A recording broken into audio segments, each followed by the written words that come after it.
8 June 2021, the Indian Express opinion by Soumyakanti Ghosh titled As COVID cases decline, what should the government's next steps be?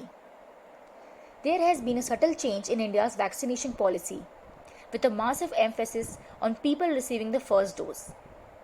As on 13th May, 55% of the total vaccinated people had received a second dose. That has now declined to 10% on June 4th. When we look at the metric of total vaccinations per 100 population for India, it stands at 16.2 for the first dose and 3.2 for both doses. For the US, these numbers are 89.4 and 44.1 respectively. The idea behind this shift in vaccination strategy is well appreciated, as talks of a possible third wave have now gained traction. International experience suggests that the intensity of the third wave is likely to be severe as the second wave. However, it has also been observed that in the third wave, if we are better prepared and if more people have been vaccinated at least once, a decline in the rate of serious cases will lead to a lower number of deaths. With around 15 to 17 crore children in the 12 to 18 age bracket, India must opt for an advanced procurement strategy like that adopted by developed nations to inoculate this age group.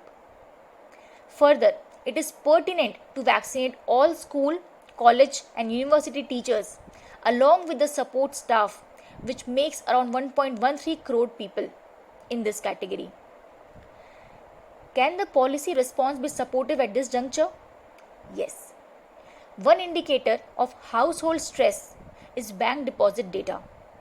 Bank deposits have shown alternate periods of expansion and contraction in the first 2 months of this financial year. It is possible that such expansion followed by contraction indicates household stress, as people getting their salaries in the first fortnight of the month are drawing them out in the second fortnight for health expenses and stocking up for precautionary motives in an uncertain scenario. A compassionate fiscal policy at both central and state levels should be the ideal option to deal with this household stress. It could imply as an alternative to cash transfers, fuel prices being rationalized, or tax holidays, electricity rebates for MSMEs for a specific period.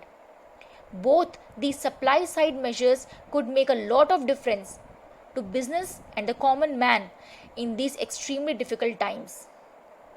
It is perhaps the best time to undertake administrative reforms. Just when the first wave had reached its peak, the government had acknowledged that governing is likely to get more complex. This led to the launch of Mission Karma Yogi, the national program for civil services capacity building. We, however, want to go beyond such initiatives. The pandemic has helped identify several best practices related to public health that fall in the realm of administrative reforms.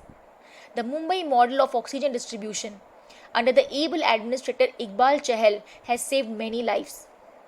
Apart from BMC, Ernakulam in Kerala has a war room that oversees the entire city and allows for resources to be shifted swiftly between hotspots.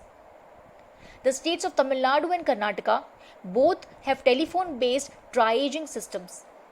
And of course, a centralized vaccine procurement is a must, which has now been implemented by the Prime Minister along with a centralized pricing strategy.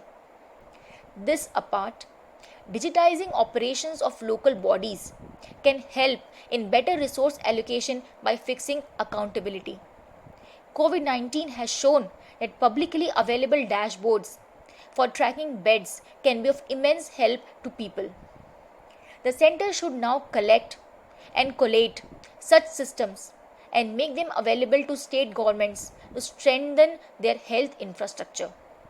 This is akin to the Niti Aayog's concept of policy garages, in which good ideas from states could be driven by others.